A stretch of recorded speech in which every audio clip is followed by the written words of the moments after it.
The Ironman is a long day. There are going to be ups and downs in the race. You got to figure out how to get through the downtimes. Jason Weidman knows all about downtimes. When I was 5 years old, I was diagnosed with leukemia. I remember going through chemotherapy.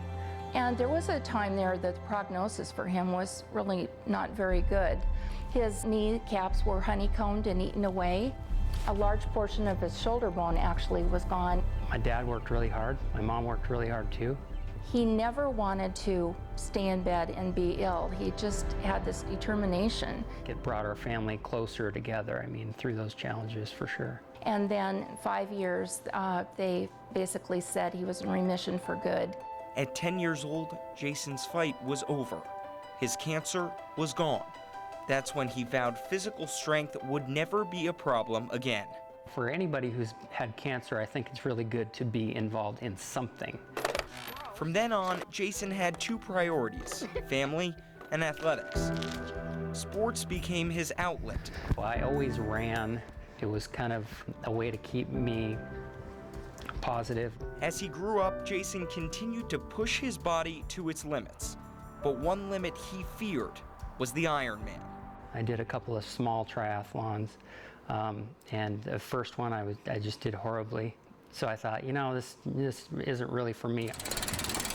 But last June, the week of Ironman Coeur d'Alene, Jason changed his mind.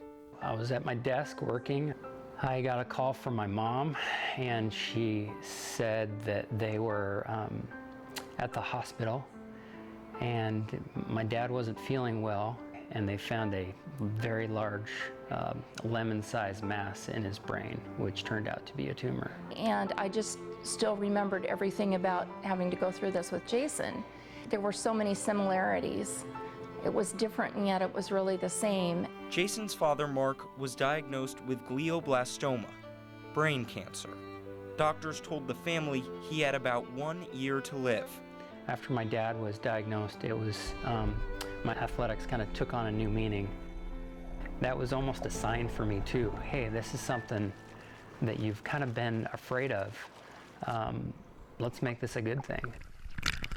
I know an Ironman, pales in comparison to that work that he did for me and the family. But I thought it would be just an awesome tribute to do that in his honor. Then, Jason's journey began. Training day in and day out, testing strength and commitment. On a long road only traveled by those willing to invest everything to accomplish something so few have. Become an Ironman. This is definitely the biggest challenge I've ever taken on. Luckily, Jason knows how to take on a challenge. And this time he did it with one goal, to cross the finish line with his father by his side. Sadly, that won't happen. About, in April, started to deteriorate really quickly to the point where he was confined to a bed, and together we just took care of him the best that we could until he passed on. Mark Weidman passed away on May 4th, 31 years after his son beat cancer, and just a month and a half before Jason planned to honor him with a hug at the finish line. And yet, this 41-year-old's legs are still moving, perhaps faster than ever. It's not real yet. I'm thinking that it's going to be more real once I accomplish this goal. One of the last times that Jason came to visit, he went to talk to Mark in the bedroom, and when he came out, he was crying, and he said, I just told my dad everything that I needed to tell him before he passed away.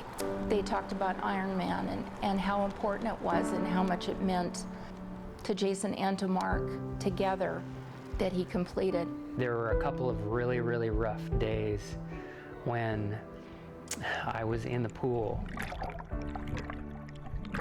and I was doing a long swim. I was thinking, I don't know if my dad's gonna be there to watch me finish. What am I even doing here? And then it dawned on me, that's why I'm doing this. I'm doing this because he can't do it, and I want to do this for him. This Sunday, Jason Weidman will carry his father for 140.6 miles. He will be in my head all the time and in my heart all the time. As the boy who barely stood a chance becomes an Ironman. He will be encouraging me. I can hear him right now, just saying, go Jace, and I'm going to be hearing that a lot. I know that.